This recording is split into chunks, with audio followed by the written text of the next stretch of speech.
commonly asked question when we get calls about PCIT is, what do I do if there are siblings?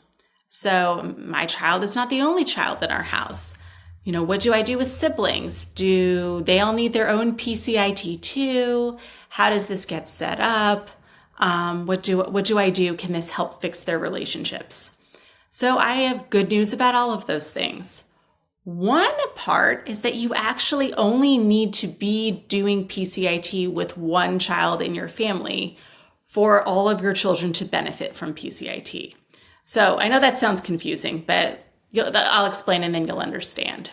So when we're deciding which child should be in PCIT, we're going to choose the child who is in the age range, who is struggling the most. So the one where you're the most worried about them, you feel the most concerned about helping them. And that will become the child we focus our treatment on, because we're going to teach you the skills. And when you learn the skills and you learn how to implement them with that child, then you will be able to implement them with your other children. So we'll focus our coaching on your one child, and then we'll encourage you to practice these skills with your other children. So if you do that, most of the time that will just work and you're basically getting a lot of bang for your buck.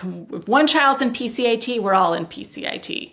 But let's say that then one of your other children is just so different and you're a little lost with them.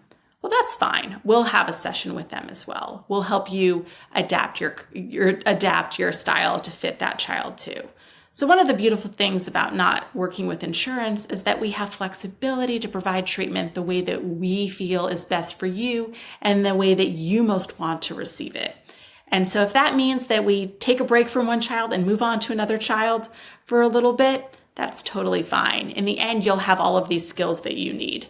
But most of the time, we just need to go through with one specific kiddo and work through these challenges and teach you these skills. And then parents feel very confident using them with the other kids. And then we see amazing changes in the entire family with the other children at this point. Also, later in PCIT, when we're near the end of treatment, you've learned a lot of these core skills already. We do something called sibling sessions. That is an option. And that's where we teach you how to use the skills with both kids together to really hone in and improve their relationships. So basically, then you become the play therapist in and play with both of them. And that's really beautiful. Now, not all families need this. Not all families want this. Obviously, if you only have one child in your house, this is a bell and whistle you don't need. But at the end of PCIT, there are things we can teach like that. We also offer how to handle sessions in public places. So that's one of those sessions we can do as well.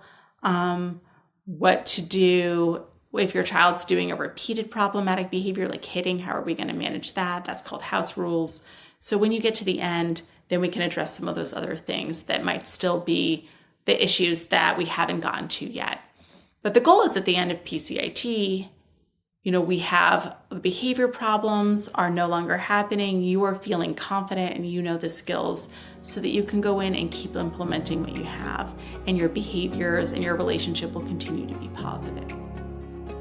So hopefully that's answering your sibling question.